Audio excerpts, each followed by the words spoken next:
How to change your Facebook name on iPhone. To get started, first of all go ahead and open up the Facebook application on your phone. Facebook allows you to connect and share with the people in your life. Once you're here, tap on the menu icon in the bottom right corner.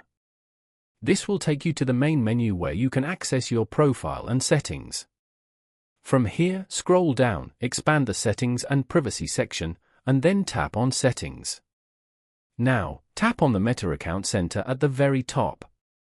Inside the Account Center, tap on Profiles, and then select your Facebook account. On the next screen, tap on Name. You can now edit your first and last names in the respective fields. After entering your new name, tap on Review Change at the bottom. On the preview page, choose how your name will appear and tap on Save Changes to confirm. Your name will now be updated successfully on your Facebook profile.